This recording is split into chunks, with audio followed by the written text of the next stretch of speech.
Et donc, nous sommes réunis pour évoquer un thème qui est très dans l'esprit de ces 19e rencontres d'Aix, sur repenser la responsabilité à l'heure face aux nouvelles technologies.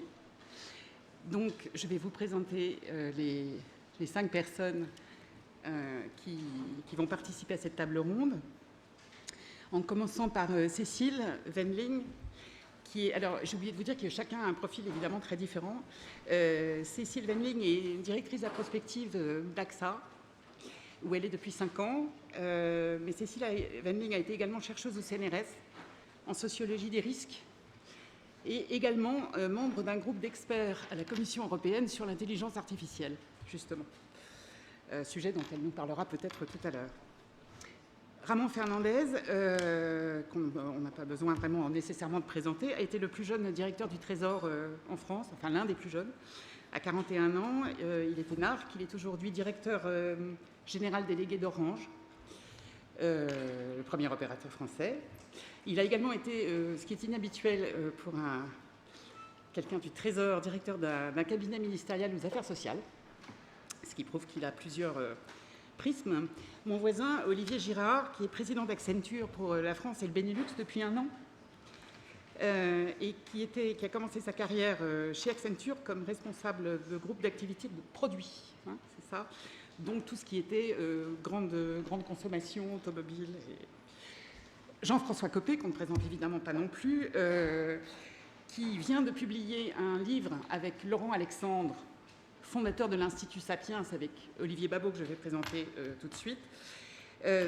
Livre qui est publié chez Lattès et qui s'appelle « L'intelligence artificielle va-t-elle aussi tuer la démocratie ?» Donc Jean-François Copé est maire de Meaux, il est également avocat, il a été maître de conférence à Sciences Po, il a été député pendant 10 ans, à peu près, c'est ça. Voilà.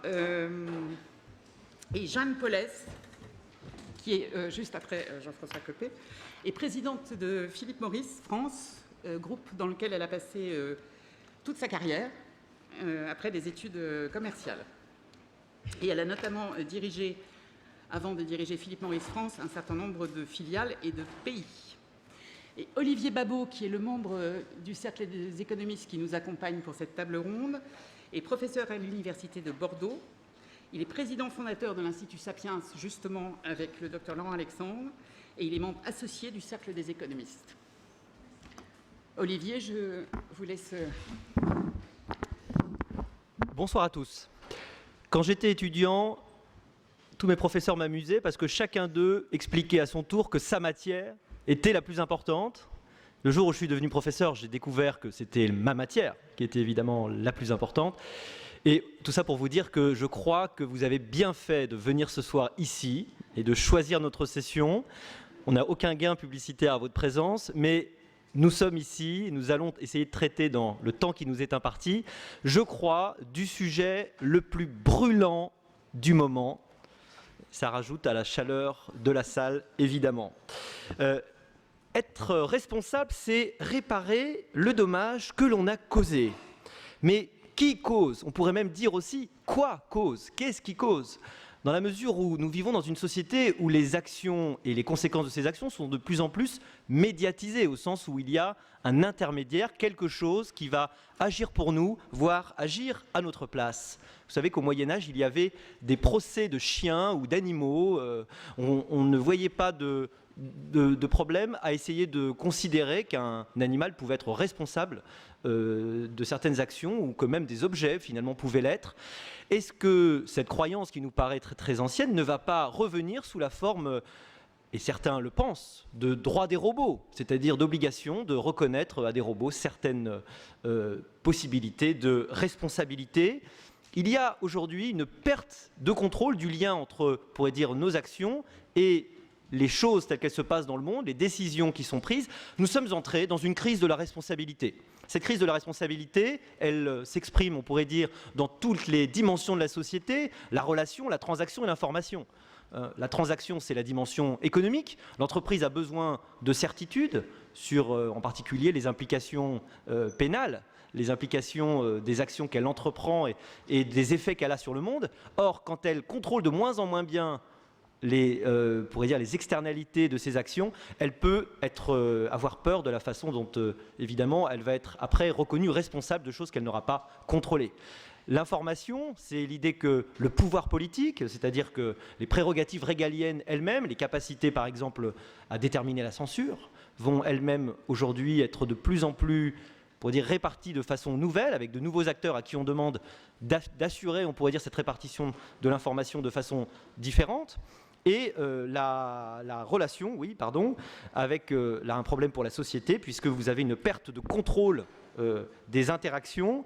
80% des contenus que vous regardez sur Netflix sont recommandés par Netflix. C'est-à-dire que vous avez été, on pourrait dire, poussé à regarder ça par un algorithme. C'est seulement 30% sur Facebook, c'est évidemment Netflix qui est le meilleur. De plus en plus de décisions dans notre vie sont prises par des machines ou à travers des machines au statut des algorithmes, on peut appeler ça intelligence artificielle si on veut, en tout cas différents artefacts qui vont décider à notre place, voire agir à notre place, qui à ce moment-là va être responsable. Pour terminer finalement, on a deux ruptures, on a à travers cette crise de la responsabilité probablement un des leviers essentiels de notre monde qui est peut-être brisé ou en tout cas abîmé, avec deux conséquences paradoxales opposées. Un problème d'incitation d'abord, c'est-à-dire qu'on a en fait un trop grand degré de liberté si on n'est pas reconnu responsable de ce qu'on fait, si on ne peut plus faire le lien entre nos actions et les conséquences, on pourrait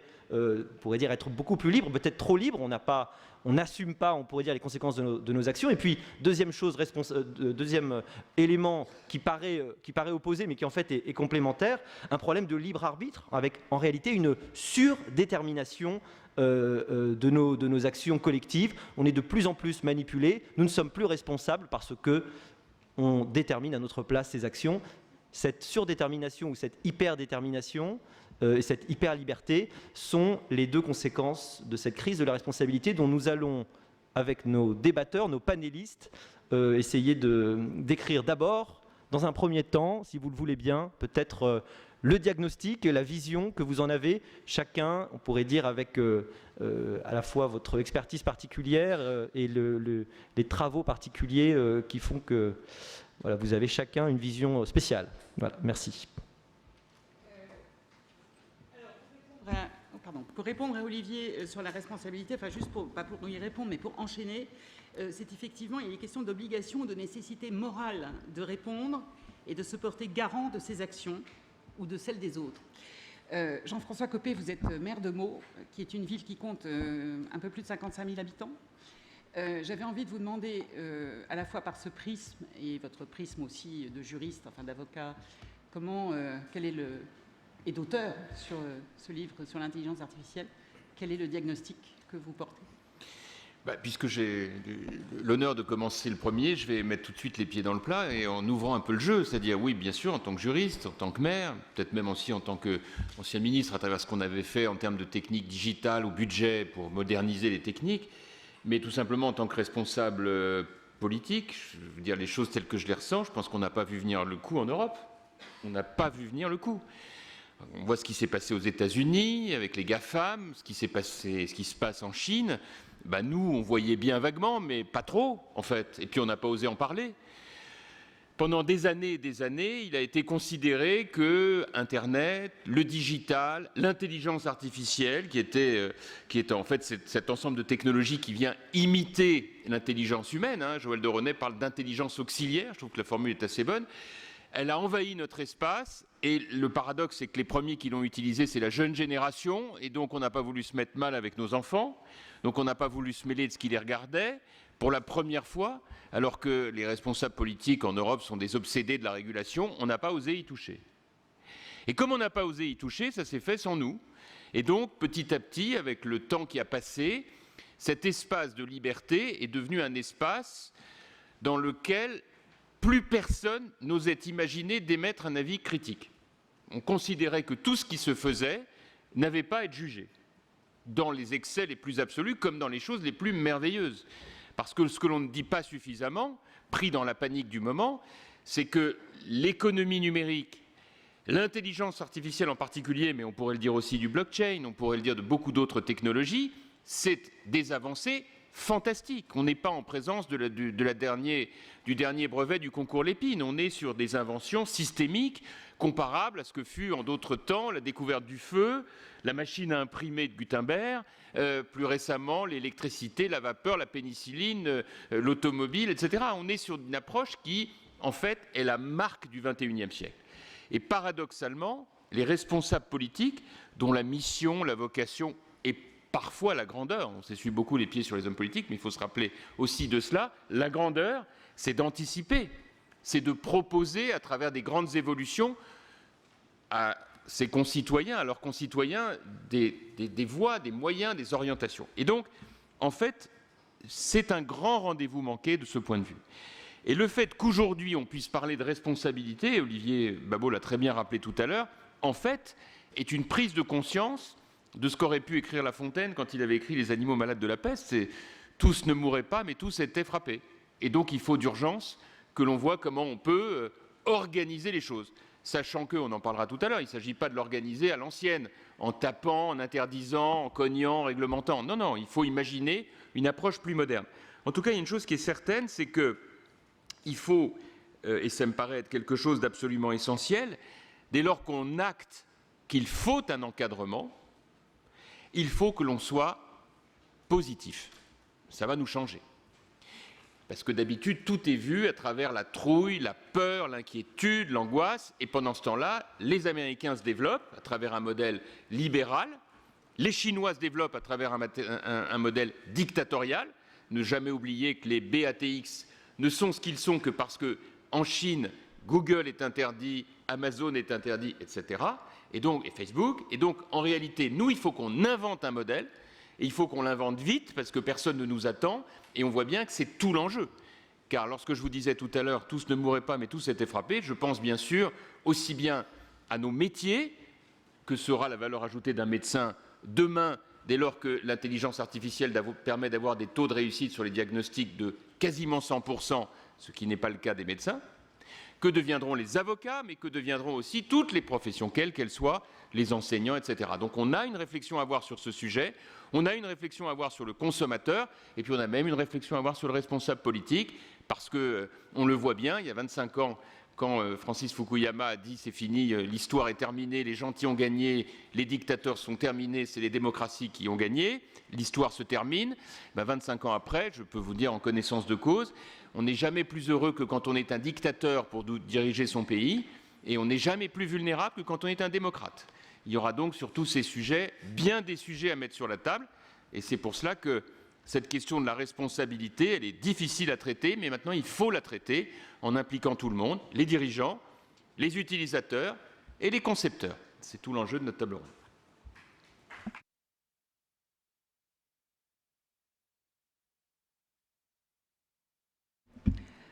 Merci, Monsieur Copé.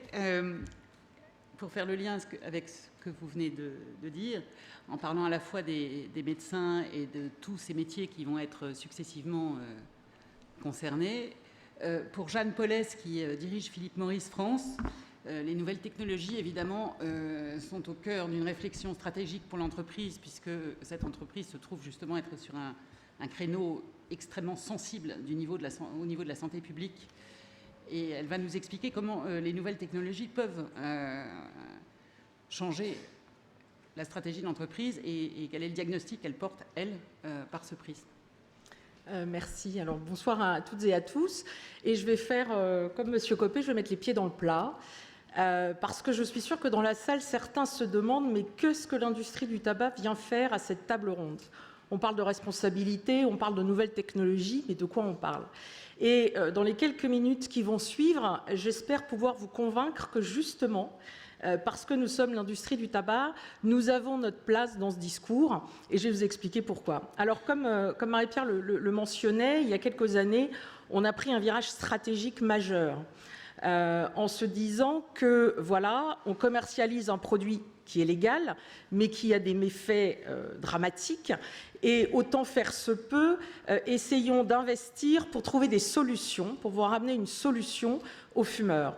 parce que, on le voit bien, malgré la réglementation, malgré des niveaux de prix élevés, il reste quand même dans le monde des milliards de fumeurs, et même l'Organisation mondiale de la santé le dit, en 2025, vous aurez encore plus d'1 milliard de fumeurs dans le monde.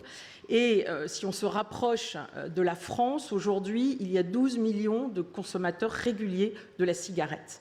Donc, ayant cette problématique en place et se disant qu'une entreprise responsable se doit d'investir pour trouver des solutions.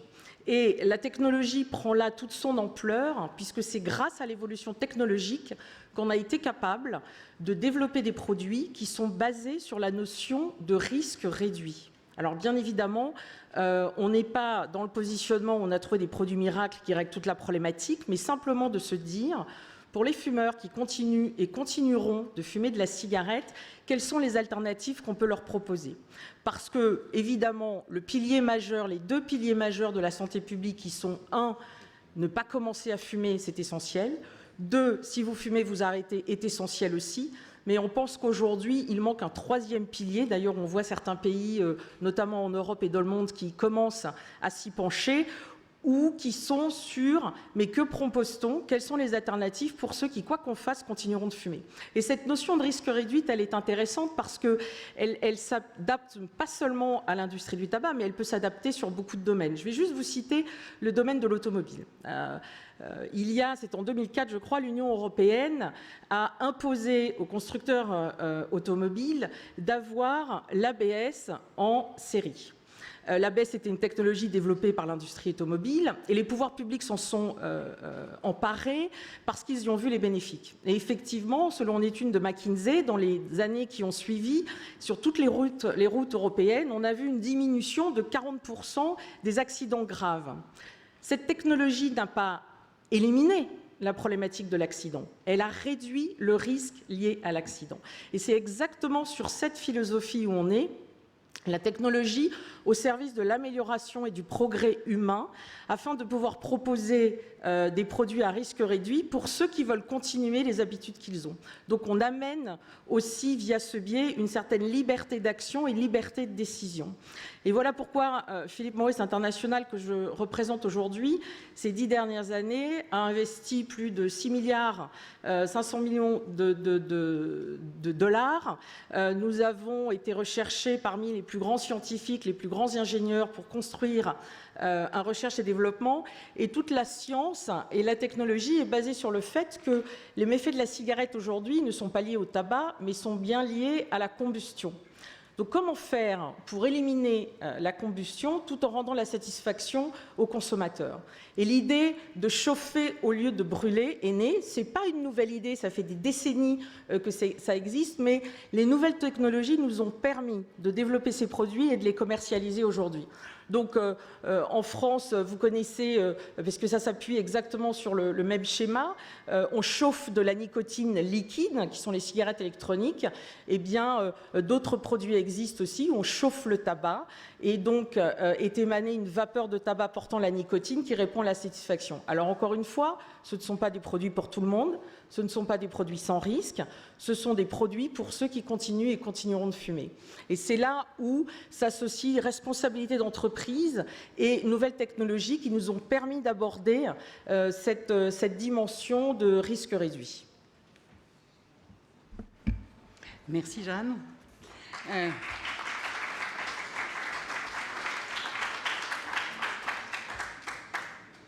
Alors Olivier Girard, vous êtes concerné à double titre, d'une part par la nature même de votre entreprise, Accenture, puisque elle est la plus exposée, j'allais dire, aux nouvelles technologies, puisqu'ensuite il faut les vendre et les implémenter, pour employer un anglicisme, chez vos clients.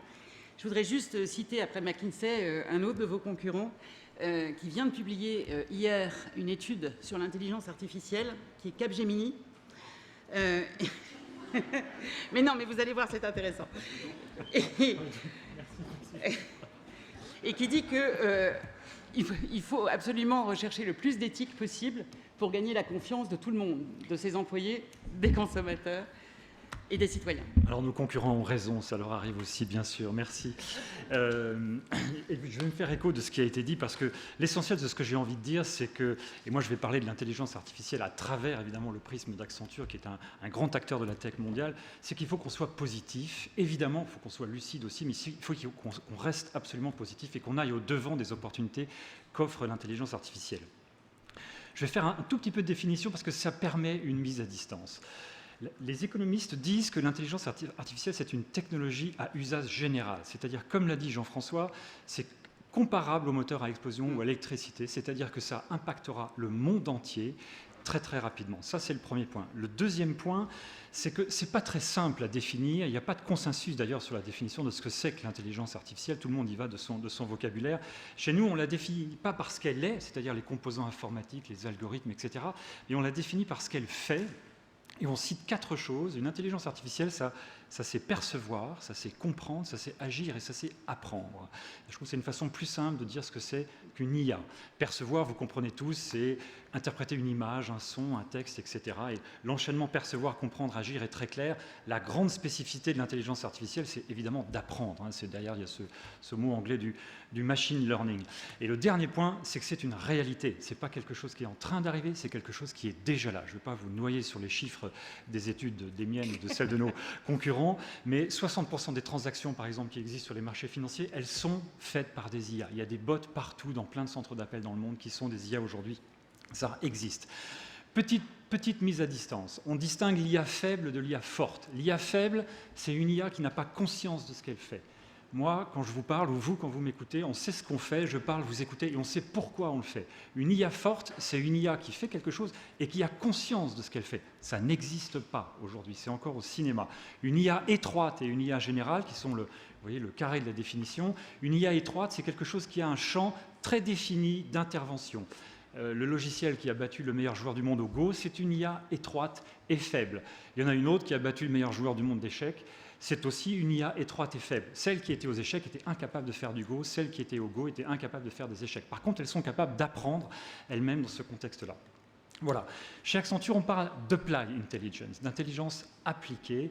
Et je vais vous donner 2 exemples pour rester dans mon registre du positif et du lucide. Un exemple assez classique qui est de la même nature que ceux que vous entendez à longueur de journée sur l'IA, et un exemple plus original, je trouve, sur ce que ça peut apporter directement dans le cadre sociétal. Donc l'exemple classique, c'est on met chez nos clients dans l'industrie automobile des caméras pour faire du contrôle qualité, c'est-à-dire par exemple des sièges auto, vous avez des coutures qui sont faites, et bien aujourd'hui il y a des systèmes avec des caméras qui permettent de dire c'est bien fait ou c'est mal fait, et quand c'est mal fait, on va aiguiller ça ailleurs. Ça, c'est une IA qui peut faire ça. Quand on présente ces cas-là, systématiquement, la question qui vous avez à l'esprit, c'est l'emploi. Quel est l'impact sur l'emploi ? J'y reviendrai plus tard. Le deuxième exemple que j'aime beaucoup, parce qu'il permet d'être positif sur l'IA et parce que je me devais de le faire, c'est notre centre de recherche et développement qui est à Sofia. Je les salue, c'est des voisins. C'est pour un client à nous en Suède, mais on l'a fait en France. On a mis une IA en face de personnes âgées qui avaient envie de raconter leur vie pour leurs proches, pour leurs enfants, pour leur famille, et qui n'étaient pas en condition de le faire. L'IA qui est là, c'est une IA qui sait dialoguer, qui sait poser des questions, recouper, apporter, demander des précisions, reconstruire des chapitres, reconstruire des zones qui n'ont pas été traitées, etc. Et avec un écrivain derrière, eh bien, on fait un petit livre qu'on donne à la génération d'après. On l'a fait avec 10 personnes âgées, c'est un succès extraordinaire, et on va le déployer de façon plus large dans la Suède. Donc vous voyez, il y a toujours 2 façons de communiquer autour de ça, et je trouve qu'on le fait un peu trop sur le côté anxiogène. Évidemment, les risques et les opportunités sont très connus. Les risques, c'est l'emploi, les chiffres, je cite personne, mais toutes les études disent entre 5 et 15% des emplois à 10-15 ans, il y a un risque de suppression par l'IA. On ne cite jamais le deuxième chiffre qui est entre 30 et 50% des emplois vont être modifiés, impactés par l'IA. Et là, on va vers le vrai sujet qui est le couple homme-machine. C'est ça le vrai sujet. Donc le risque, c'est les emplois. L'opportunité, c'est les emplois aussi. On va créer des nouvelles choses. Deuxième exemple, sur le social. Là aussi, les exemples des biais de l'IA sont très connus. On sait les exemples du recrutement, on sait les exemples, par exemple, des crédits bancaires, etc., où l'IA aurait une préférence pour le mâle blanc de 40 ans ou de 50 ans. J'y reviendrai plus tard. On ne parle jamais, par exemple, de la voiture autonome comme d'un acquis sociétal extraordinaire pour les gens qui ont des problèmes de mobilité. La voiture autonome, elle aura moins d'accidents que la voiture d'aujourd'hui, et c'est une solution de mobilité pour des gens qui sont en situation de handicap ou des gens qui sont ou des personnes âgées qui sont en situation de difficulté dans la mobilité. Donc on voit bien que l'IA, elle peut avoir un impact direct, positif dans la société. C'est la conclusion de ma première partie. Restons positifs, allons devant ces opportunités et restons lucides également, et je vous expliquerai comment on essaye d'être lucide chez Accenture. Merci Olivier. Alors pour Cécile Wendling, quand on regarde aussi les peurs et les inquiétudes, pour là rester un petit peu dans le côté anxiogène qu'évoquait Olivier à l'instant, les assureurs sont quand même au cœur de toutes les, j'allais dire de toutes les peurs un peu. Hein. On parle du dossier médical, on parle de qui sera assuré demain en fonction de son ou ses comportements. Et puis vous avez un profil de chercheuse en plus, et vous avez travaillé sur l'intelligence artificielle. Donc comment est-ce que vous voyez la situation ? Bonjour à tous. Je voulais effectivement commencer par un exemple très concret et montrer aussi que l'IA peut nous aider. Et je suis tout à fait alignée avec le côté positif aussi qu'il faut souligner. Je voudrais prendre vraiment un exemple très pratique. Si vous conduisez une voiture, vous n'avez pas forcément le même profil dans vos conduites et dans vos accidents si vous êtes un homme et si vous êtes une femme. Typiquement, les femmes ont moins d'accidents. Mais on ne doit pas discriminer, parce qu'on est une entreprise régulée, donc on ne doit pas faire de différence. On ne peut pas faire un prix différent, homme ou femme. Donc quand vous avez une approche statistique, mathématique, il s'agit de supprimer une variable qui est la variable genre. Assez facile. Mais si vous passez à une approche big data, vous collectez de la donnée et vous faites du machine learning, eh bien en fait, même si vous avez supprimé la variable genre, vous avez quand même la couleur de la voiture, le type de véhicule, etc. Et du coup, même si vous ne le souhaitez pas, eh bien, le genre réapparaît et peut faire une différence de prix. Mais la très bonne nouvelle, c'est qu'on a des équipes de R&D qui peuvent faire des outils techniques et vérifier que le biais n'apparaît pas. Et par exemple, il peut dire, on va tester, on voit bien sur ce contrat c'est monsieur, ce contrat c'est madame, on va vérifier, on va rétro-ingénierer que le biais n'apparaît pas. Donc en fait, l'intelligence artificielle, la première chose que ça permet dans l'assurance, c'est augmenter notre excellence opérationnelle. Pareil, si on a des images de séismes, des images de catastrophes, faire de l'analyse d'images en temps réel avec des avant-après, etc. Cette analyse d'images nous permet d'être meilleurs dans notre métier. La deuxième chose, ce que je voulais dire sur les nouvelles technologies, c'est que les nouvelles technologies, ça change aussi, ça simplifie la vie quand même de beaucoup de nos concitoyens et beaucoup de nos clients. Et là, je voulais prendre l'exemple de la blockchain. Si votre avion arrive en retard, vous n'avez plus à faire des tas de papiers, des choses très bureaucratiques et pénibles. Vous pouvez avoir une assurance qui s'appelle FISI sur la blockchain, qu'AXA a lancée, où dès que le panneau affiche vol en retard ou vol annulé, vous recevez une indemnité. Donc, ça nous rend meilleurs dans notre métier, dans notre excellence opérationnelle, ça facilite la vie de nos clients. Et il y a une troisième chose qui est quand même très importante pour l'assurance, c'est qu'il n'y aura pas d'IA dans la rue ou dans vos maisons si on ne l'assure pas. Donc il y a un troisième sujet qui est assurer, par exemple assurer le véhicule autonome, c'est ce qu'on fait avec Navia. Donc le troisième rôle de l'assureur, c'est aussi de permettre cette innovation en l'assurant. Et en ça, je pense qu'on a été aussi très innovants. On a travaillé par exemple sur la mobilité des personnes âgées dépendantes à Singapour avec un programme qui s'appelle Silver, en disant voilà, on peut mettre à disposition des véhicules autonomes et pour ces gens, ça change la vie. Donc évidemment, il faut être extrêmement lucide, mais cette lucidité, je pense que c'est une chance parce que nous l'avons en Europe. Peut-être plus que dans d'autres aires géographiques. Et on peut avoir un avantage compétitif si on inclut cette lucidité by design quand on conçoit nos IA. C'est le message que je voulais faire passer.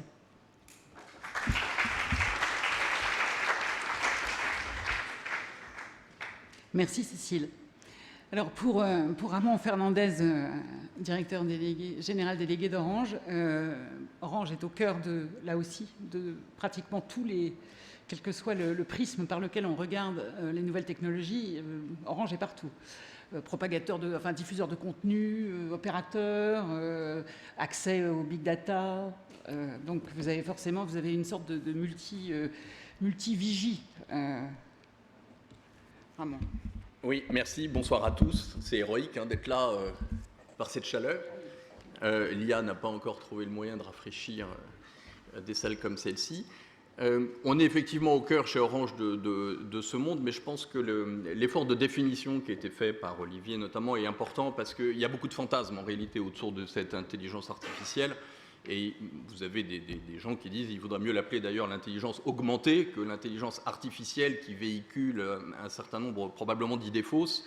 Et la distinction entre l'IA faible et l'IA forte, elle a l'air d'être théorique, mais en réalité elle est très importante, parce que l'IA faible, qui est la seule qu'on connaisse aujourd'hui, c'est la gestion des données avec des algorithmes qui permettent de faire un certain nombre de choses, mais toujours dans un contexte très déterminé, et en aucun cas ne conduit à des machines intelligentes. Donc certes, elles peuvent être auto-apprenantes, mais elles ne sont pas dotées de conscience, elles ne sont pas dotées de sensibilité, et donc dans l'univers qui est le nôtre aujourd'hui, l'homme reste absolument fondamental, et il y a une sorte de fantasmagorie qui tend à se développer un peu, qui est un peu anxiogène et qui risque d'avoir des effets contraires sur les efforts d'innovation qu'on doit faire pour mettre cette IA ou ce nouveau monde au service de l'homme et des sociétés. Donc je pense que c'est important de se rappeler où on est, tout en étant conscient du fait, et c'est vrai que le co-auteur de Jean-François, Laurent Alexandre, il vous explique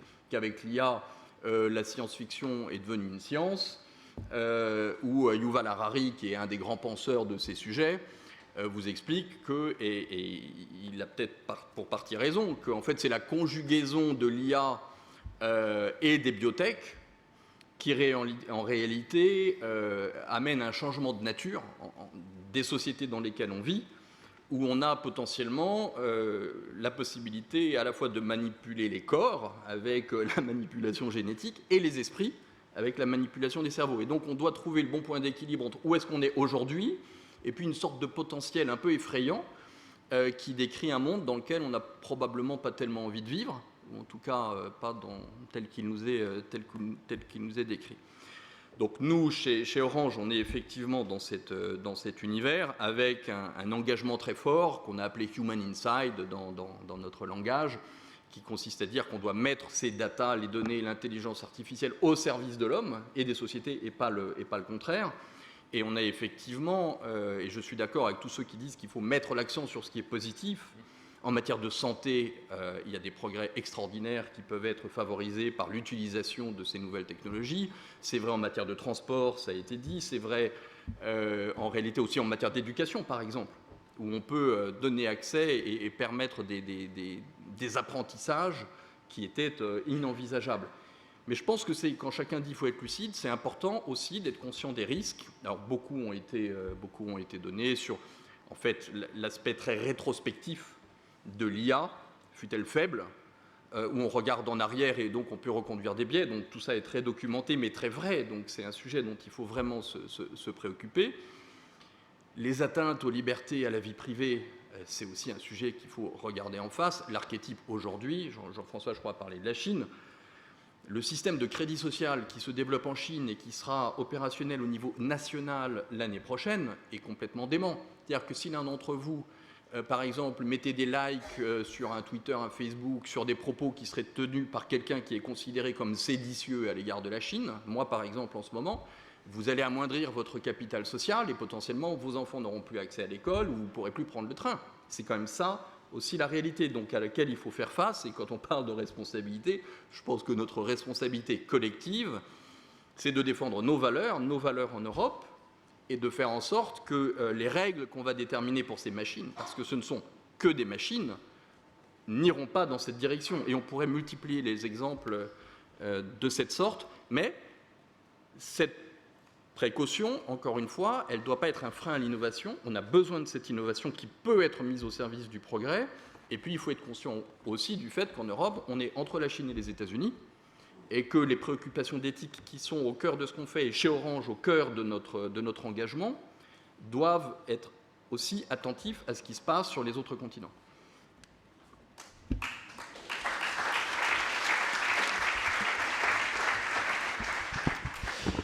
Merci beaucoup. J'ai l'impression, je suis frappé par le grand optimisme de ce que vous dites tous finalement et dont vous témoignez. Ça me rappelle cette phrase de Gramsci qui dit il faut avoir le pessimisme de la raison, mais l'optimisme de la volonté, n'est-ce pas? Vous avez l'optimisme de la volonté, ça c'est certain.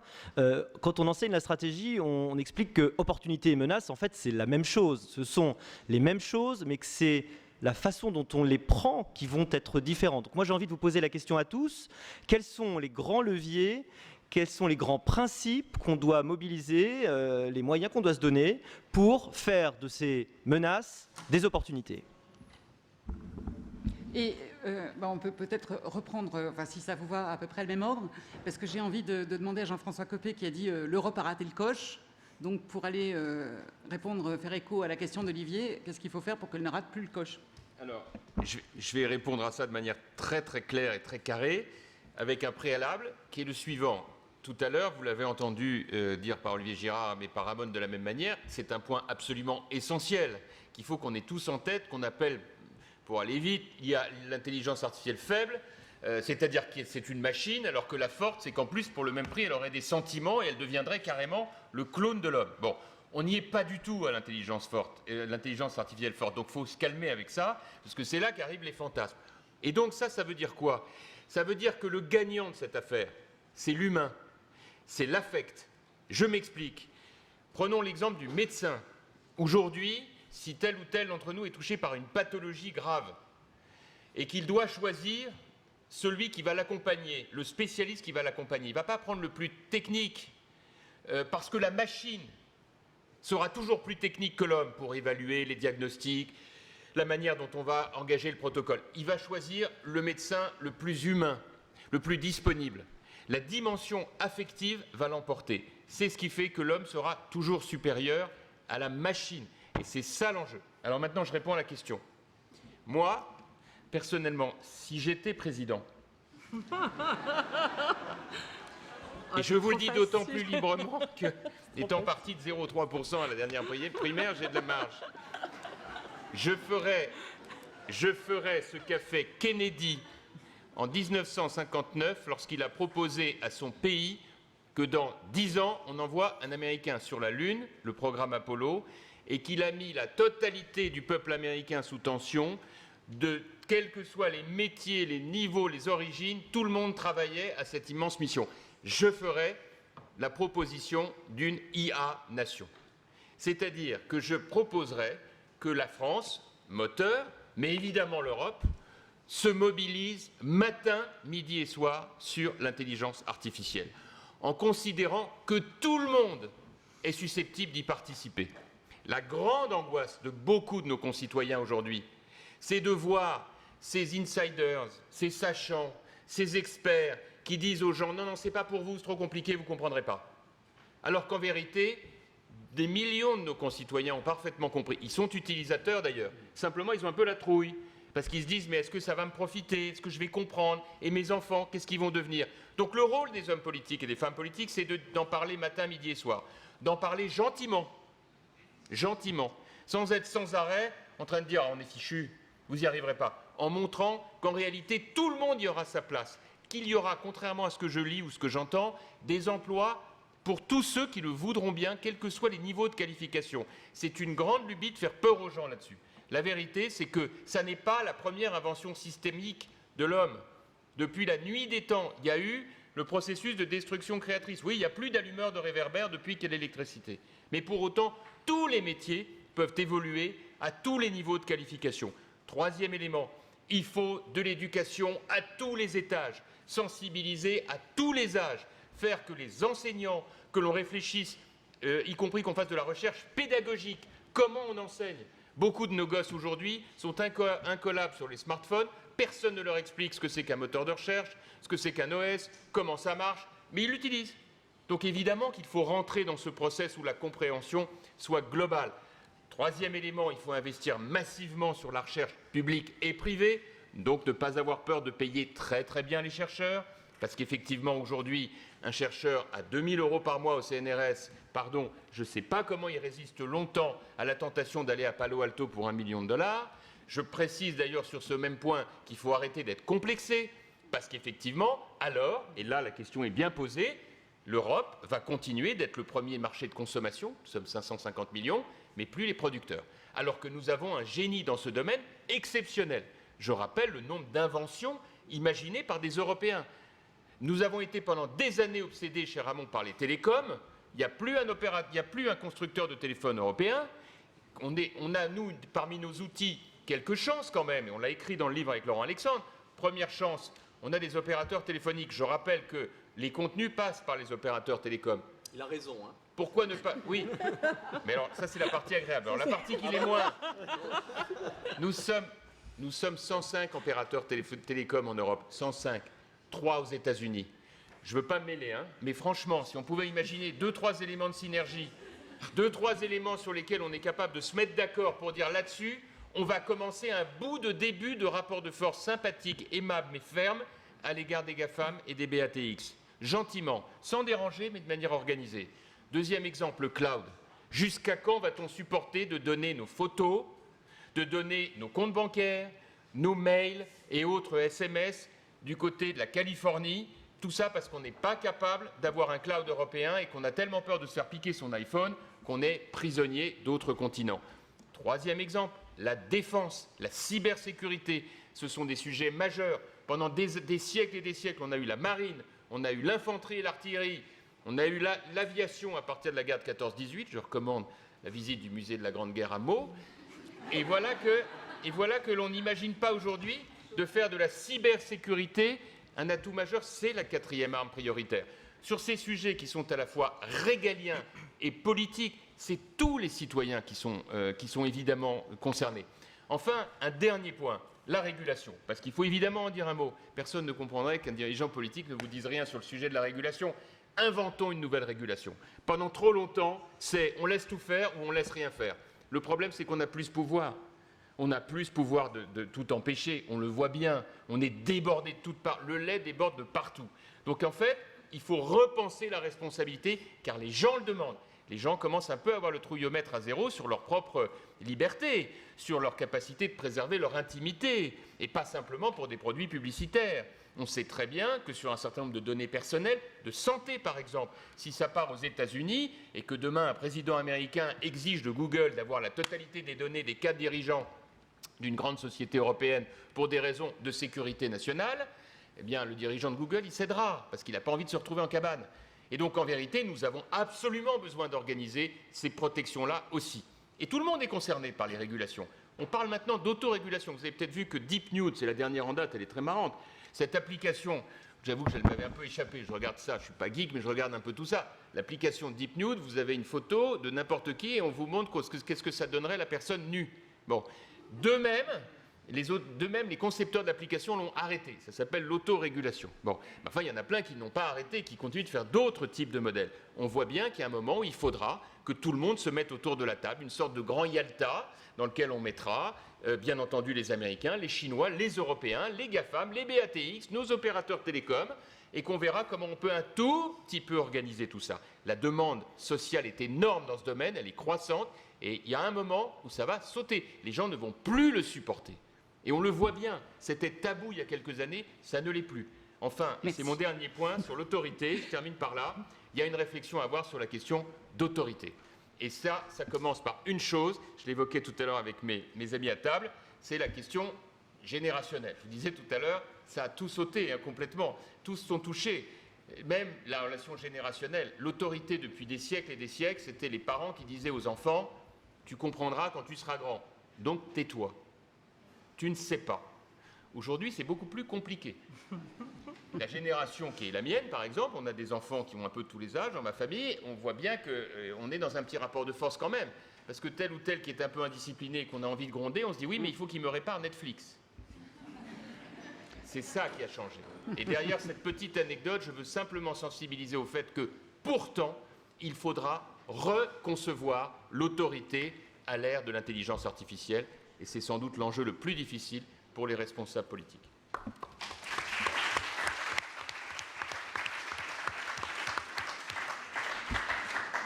Merci beaucoup Jean-François. Je suis sûr qu'on peut peut-être trouver à Aix quelqu'un qui vous aiderait à réparer Netflix le cas échéant. Voilà. Au prix d'un renoncement personnel considérable, j'ai obtenu la réparation de Netflix par l'un de mes enfants. Oui, mais justement pour éviter un désagrément futur. Jeanne, par rapport au... Vous êtes sur un... Enfin, vous n'êtes pas la seule... Philippe Morris n'est pas la seule entreprise à être confrontée à la question de l'éthique, parce qu'on pourrait parler des producteurs de boissons sucrées, enfin bon, dans l'agroalimentaire, enfin, d'une manière générale, ce qu'on se met sur la peau, mais par rapport à cette éthique, par rapport à ce que vous disiez, ces 6,5 milliards de dollars d'investissement, comment est-ce que voilà, vous pouvez... quelles solutions vous proposez pour que les nouvelles technologies aillent plutôt vers le camp du bien plutôt que vers Black Mirror? Alors, moi, je crois que le plus gros challenge auquel on est confronté en Europe et particulièrement en France, ça va être la capacité de concilier le principe de précaution sur laquelle on est très fort et du coup amène le statu quo avec l'incertitude des nouvelles technologies. Et on le voit bien aujourd'hui, on est très frileux parce qu'on n'est pas sûr à 100% d'eux.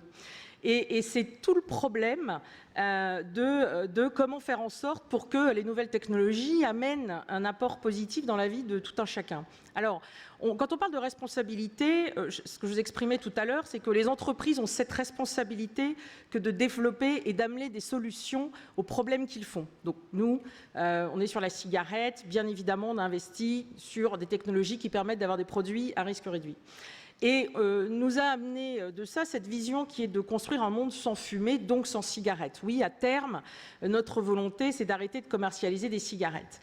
Mais là, vous comprenez bien que ceci ne va pas être possible si ça n'est pas fait en concertation avec d'abord, d'une part, les fumeurs et d'autre part, les pouvoirs publics. Alors les fumeurs, pourquoi? Parce qu'il faut qu'ils soient à même d'accepter de basculer sur autre chose que sur la cigarette. Et c'est là où on voit quand même, et il ne faut pas sous-estimer, la volonté des Français et le regard qu'ils portent sur la science et sur la nouvelle technologie. Il y a quelque temps, on a demandé à une entreprise, Harris Interactive, de faire une étude un peu voilà, la pensée des Français par rapport aux nouvelles technologies, par rapport à la science, parce que dans notre monde aujourd'hui, on parle beaucoup de défiance, de méfiance. Et on a voulu un peu chercher et creuser ce qu'il y avait derrière. Alors la bonne nouvelle, c'est que les Français nous disent à 93% et 91% qu'ils croient fondamentalement que les nouvelles technologies et la science peuvent avoir un bénéfice évident sur leur vie de tous les jours et sur leur santé. Donc ça, c'est plutôt la bonne nouvelle. La moins bonne nouvelle, ce qu'ils nous disent, c'est que c'est très compliqué aujourd'hui de comprendre ce qui se passe. Et notamment quand on parle de science, parce qu'il y a beaucoup de controverses. Et ils nous disent aussi, et 3 sur 4 nous disent aussi que, en fait, les pouvoirs publics ont un rôle majeur dans l'explication et fournir les informations nécessaires pour vous, en tant qu'individu, pouvoir faire des choix éclairés. Donc je reviens à cette notion de responsabilité, les entreprises, les consommateurs aussi qui doivent aborder et accepter les nouvelles technologies, mais aussi les pouvoirs publics. Et cette notion aujourd'hui de parce qu'on n'est pas sûr et donc je me retire et j'attends principe de précaution amène un statu quo qui, par définition, est assez mortifère pour justement la mise en place de ces nouvelles technologies. Donc je pense qu'un travail fondamental d'associés qui ramène un sujet essentiel, et en plus c'est le sujet de toutes autour des rencontres Ecodex, qui est la confiance. Je crois qu'aujourd'hui, cette notion de confiance entre les pouvoirs publics, les entreprises et l'opinion publique est nécessaire. Sans confiance, sans ouverture, les choses ne pourront pas avancer parce qu'on sera toujours dans les freins. On n'est pas sûr de, non, on n'a pas confiance à. Et j'en parle d'autant plus librement que, comme vous en doutez, comme vous le savez, nous, industrie du tabac, on a un manque de crédibilité aujourd'hui. Et ce qui est dommage, parce que le fait que ce soit l'industrie du tabac qui porte des produits à risque réduit n'amène pas une concertation sur le sujet. Et ça, c'est assez dommage parce que finalement, à l'arrivée, c'est pour la France 12 millions de fumeurs qui ne bénéficient pas d'alternatives et qui ont une perte de chance, notamment par rapport à des voisins européens qui, eux, sont beaucoup plus ouverts à l'innovation. Donc, pour moi, je dirais que associer la précaution vis-à-vis de l'incertitude de la nouvelle technologie et réintroduire la confiance sont des éléments essentiels pour faire en sorte que la nouvelle technologie amène tous les bénéfices et l'optimisme qu'elle doit amener dans un pays comme la France. Merci Jeanne. La confiance, le thème général de ces 19e rencontres d'Aix. Olivier, tout à l'heure, vous disiez qu'il fallait éviter de tomber dans le trop anxiogène. Et vous qui êtes une entreprise qui n'est pas au contact du consommateur final, mais qui êtes en contact avec des milliers d'entreprises qui, elles, sont au contact des consommateurs finaux, comment vous pouvez faire pour ne pas que ça se devienne trop anxiogène ? Alors, on a une double responsabilité, nous, c'est celle à l'égard de nos clients et celle à l'égard de nos employés, parce que Accenture, c'est 500 000 employés dans le monde, et donc on a cette double responsabilité-là. Alors, pour répondre à la question d'Olivier sur les leviers qu'on utilise chez nous, chez Accenture, encore une fois, je vous offre le prisme de l'entreprise, il y en a deux. Le premier, c'est que tout ce qu'on doit concevoir maintenant sur ces sujets-là doit être fait de façon responsable et éthique. Vous savez, si je prends un pas de recul, l'informatique, c'est une science, une technique assez jeune, ça a 60 ans. Les 60 premières années de l'informatique, c'est de la transaction, c'est de la puissance de calcul. On fait de la gestion des stocks, il n'y a pas d'éthique dans la gestion des stocks. Aujourd'hui, il faut amener ça, et on amène ça, nous, par exemple, on a développé un outil qui s'appelle le AI Fairness Tool, on parle donc de justesse, de justice. AI Fairness Tool, c'est une méthode, un cadre, des questions, des checklists. Quand on conçoit de l'intelligence artificielle, eh bien, il faut passer au travers de ça pour être sûr qu'on soit le plus responsable possible. Voilà comment on traite le sujet. Je prends un exemple très concret qui est le mien en France. Accenture en France, c'est 7500 personnes. Je recrute 1500 personnes par an. Pour recruter 1500 personnes par an, il faut voir 10 000 CV. Je vois ces 10 000 CV avec de l'IA. Si je ne fais rien, si je ne conçois pas cette IA avec ce prisme de responsabilité, l'IA, vous lui donnez des données, elle va constater, on n'est pas les seuls, qu'il y a plus d'hommes que de femmes chez Accenture. Et donc, elle va se dire que pour être compétent, il faut être un homme, et donc elle va recruter plus d'hommes. C'est aussi simple que ça. Donc, quand je corrige ce biais, eh bien, j'arrive au résultat que ça fait 2 ans que je recrute autant d'hommes que de femmes chez Accenture. J'en suis très fier, et on le fait avec l'IA et avec l'humain, bien sûr, mais on a corrigé ce biais-là. Voilà, et c'est un métier d'ailleurs, c'est un métier dans le design et c'est un métier dans le suivi des IA, on appelle ça des coachs, on leur apprend à encadrer en permanence, à trouver ce qu'on appelle des corrélations cachées que l'IA découvre au fur et à mesure pour traiter ces sujets-là. Le deuxième levier, donc premier levier, un cadre méthodologique, le deuxième levier, il a été évoqué, c'est investir de façon massive dans la formation. Je pense que c'est le déterminant. Je pense que là, le moment qu'on traverse, on a parlé de Schumpeter tout à l'heure, le moment innovation, destruction, création, ce moment-là, c'est déjà répété dans l'histoire de l'humanité. La spécificité de notre moment, je crois, aujourd'hui, c'est l'incroyable vitesse avec laquelle il se déroule. Et c'est ça qui nous prend tous de court. Parce que l'électricité, le moteur à explosion, c'était 2 générations et demie pour toucher l'Occident. Là, on parle du monde entier et on va parler d'une vitesse qui va être 2 à 3 fois supérieure à celle-là. C'est ça qui pose le problème aujourd'hui parce qu'il faut investir massivement dans la formation de tout le monde pour être meilleur sur ces sujets-là. Le sujet, c'est la collaboration homme-machine, etc. Le cadre dans lequel nous, Accenture, on a évolué, et je vais être très transparent avec vous, c'était une surprise. On a décidé, il y a 3 ans, de former 300 000 personnes. On l'a fait en 4 ans, d'ailleurs. 4 ans, 300 000 personnes sur cette technologie-là. On pensait que c'était un effort unique. On pensait qu'après, on reviendrait à quelque chose de plus, entre guillemets, de taille plus respectable. Eh bien non, en fait, ce sera ça chaque année. Et on a maintenant, c'est un fait acquis, qu'on investira ces montants-là, c'est 1 milliard par an, pour développer l'employabilité de nos collaborateurs. On le fait pour notre business également, évidemment. Je conclus rapidement sur ce sujet-là. Plus de responsabilités démontrées, plus de responsabilités pour nous dans les technologies démontrées, c'est plus de confiance, c'est plus de croissance. C'est ça le triptyque. Et on a des tas d'études qui démontrent que c'est vrai sur le résultat d'exploitation des entreprises. Merci. Merci Olivier. Cécile et Ramon, je vous demanderai de répondre successivement assez vite, parce qu'on nous indique que si on veut laisser un peu de temps pour les questions. Vous avez l'un des plus beaux titres, je pense, qu'on peut avoir dans une entreprise, parce que directrice ou directeur, en l'occurrence, de la prospective, c'est-à-dire du futur et de la façon dont on l'envisage. Là aussi, vous êtes à un poste crucial. Donc, comment vous allez l'utiliser ? Alors, je voulais répondre sur les outils qu'on a mis en place chez AXA. Et en 2015, on avait anticipé que sans la confiance de nos clients et de nos employés, on ne pourrait pas avancer sur l'IA, la data, les algorithmes. Donc, on a créé ce qui s'appelle le Data Protection and Ethics Panel. C'est une organe indépendante qui réunit notre leadership avec des experts externes, philosophes, éthiciens, juristes, des chercheurs de l'INRIA. Et on se pose la question de ce qu'on fait, ce qu'on ne fait pas avec la donnée, les algorithmes. Et je trouve que la solution d'inclure des parties prenantes et de poser ces questions au leadership et d'avoir une forte gouvernance dans nos entreprises de ce qu'on fait avec l'IA, c'est fondamental. Pour moi, la question de l'IA et de la confiance, c'est au niveau des boards des entreprises que ça va se jouer. Deuxième chose que je voudrais dire pour rester courte et au-delà d'AXA, c'est l'initiative du Haut Comité d'experts dont je fais partie avec la Commission européenne. On a créé une checklist, justement, comme mon voisin de gauche, et on s'est dit qu'on ne va pas l'imposer, parce qu'il y a extrêmement plein de cas, plein d'usages de l'IA, plein d'entreprises, plein d'attentes différentes. Donc on a créé cette checklist. Donc vous pouvez, si vous tapez Trustworthy AI ou Ethical Guidelines, vous allez la trouver dans Google, n'est-ce pas? Ou dans Quant, encore mieux. Et donc ce que je voudrais dire, c'est que si jamais vous regardez cette checklist, vous pouvez participer à une phase pilote qui est ouverte de maintenant jusqu'au 1er décembre et dire voilà, moi j'ai utilisé votre checklist de questions sur mon IA alors que je fais, je ne sais pas, de la détection de mélanome.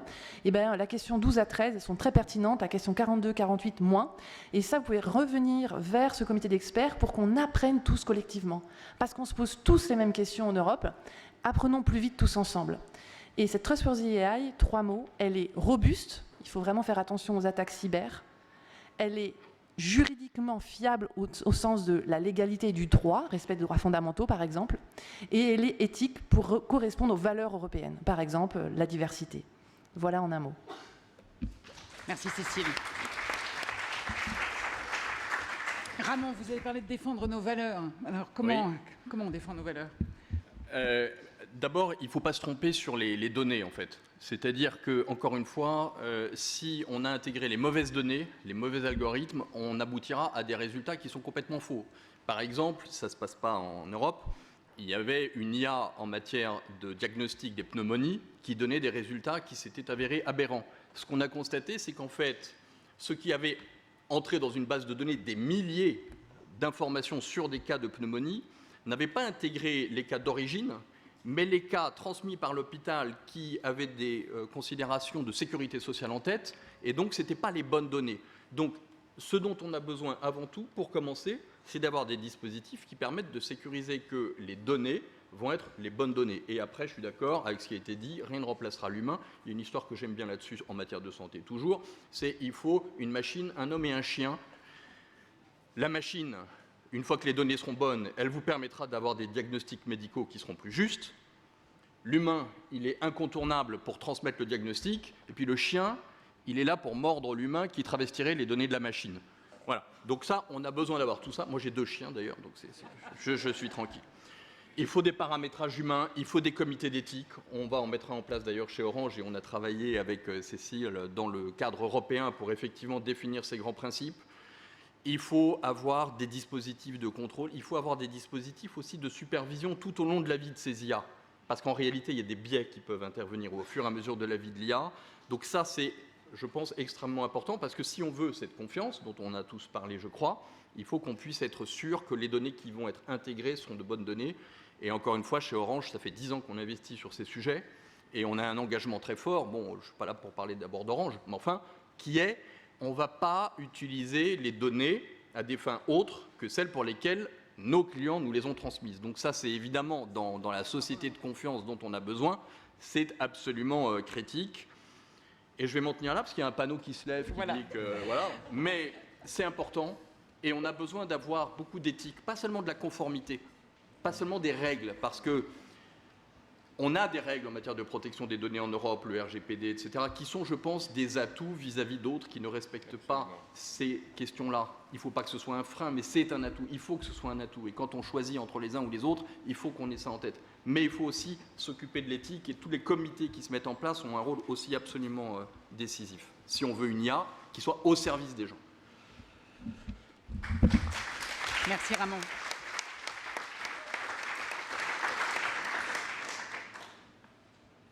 Vous avez une question, je crois. Est-ce qu'il y aurait un micro ou est-ce qu'il va falloir que vous parliez très fort? Moi, je n'ai pas de problème, mais vous, je ne suis pas sûre. Bonjour, merci pour vos apports sur ces questions de la responsabilité, apport qui pourrait presque paraître un peu trop optimiste. Je vais vous présenter la question qui est en fait issue d'une réflexion collective des jeunes de La Parole au 18-28, qui est la suivante et qui fait un peu écho à cette idée d'autorégulation que vous avez mentionnée. Dans quelle mesure est-ce que les chercheurs et les scientifiques sont responsables a posteriori de l'utilisation de leurs travaux?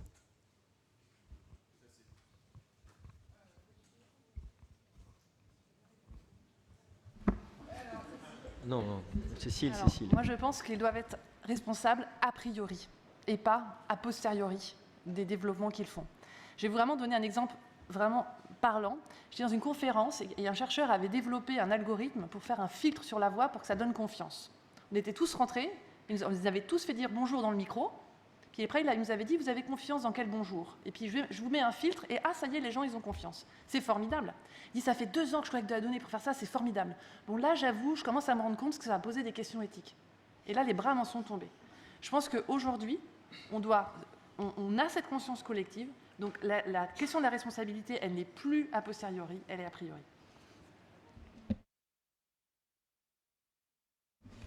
Est-ce qu'il y a d'autres questions? Moi, je ne suis pas tout à fait d'accord. Si je peux me permettre de... Je pense que la puissance et la force de l'humain, c'est de lui laisser la créativité et c'est de considérer que le rôle des responsables politiques, justement, c'est de veiller à un certain moment à dire stop. Et s'il est vrai que le chercheur ne doit pas faire n'importe quoi, je pense que chacun doit être attentif aussi à la part qui est la sienne. Ce qui est en cause, ce n'est pas la découverte du chercheur, c'est l'utilisation qui en est faite. Rappelez-vous le nucléaire, qui a montré le meilleur et le pire. Et je ne prends que cet exemple, je pourrais en prendre 1000 autres. En vérité, je pense que la question centrale, c'est de laisser chacun faire ce qui relève de lui-même. Le chercheur, il est là pour mettre son énergie, son intelligence à la découverte de quelque chose qui a vocation à améliorer le bien-être de l'humanité. Ensuite, il y a l'utilisateur, et puis il y a bien sûr le politique qui est là pour réguler. Et puis, il y a des inventions qui échappent à leurs inventeurs. Ne jamais oublier ça. Le transhumanisme, ce sont des technologies monstrueuses. On voit bien ce qu'on est en train de nous imaginer pour demain. Les Chinois, d'ailleurs, ont fait 2 clones humains. Ils ont arrêté les expérimentations. Cela montre bien le danger. Mais je pense que ces questions doivent être posées sur la table en montrant la part qui relève de la responsabilité du chercheur, celle de l'utilisateur, et puis enfin, celle Jean-François, est-ce qu'on clairement du prend le politique. temps d'avoir une dernière question Pardon. peut-être? Désolé. On va peut-être prendre une question. Cécile. Vous n'avez pas évoqué le sujet de la responsabilité de chacun par rapport à ces nouvelles technologies et j'aimerais bien avoir votre réaction sur comment on peut imaginer éduquer tous nos concitoyens, et je dirais les concitoyens du monde d'ailleurs, sur ce sujet, puisque le combat entre la Chine, les États-Unis et l'Europe, enfin entre la Chine et les États-Unis plutôt, avec une faiblesse intrinsèque de l'Europe assez catastrophique aujourd'hui, comment, si on veut défendre un leadership européen ou une vision européenne, on pousse à ce que, justement, sur ce sujet de la responsabilité face aux nouvelles technologies, comment moi, citoyen, comme moi, adolescent, 18 ans, je me comporte par rapport à ces technologies et comment j'éduque. Donc je pense que c'est pour moi un enjeu absolument essentiel, mais peut-être vous avez des réflexions là-dessus. Qui souhaite répondre? Ramon, peut-être? Je pense on l'a dit, hein, la formation, l'éducation doit être au cœur de tous ces usages. Moi, j'ai lu en venant ici le nouveau livre de Jean Hervé, notre président à tous, Lorenzi, sur la nouvelle résistance. Et c'est une thématique qu'il déploie beaucoup et qui met beaucoup l'accent aussi sur la responsabilité individuelle que Jean-François Copé évoquait et qui me paraît extrêmement importante. Moi, je pense que toujours revenir au point de départ, qui est de se dire que ce ne sont que des machines dont nous aurons la responsabilité de déterminer ce qu'elles feront.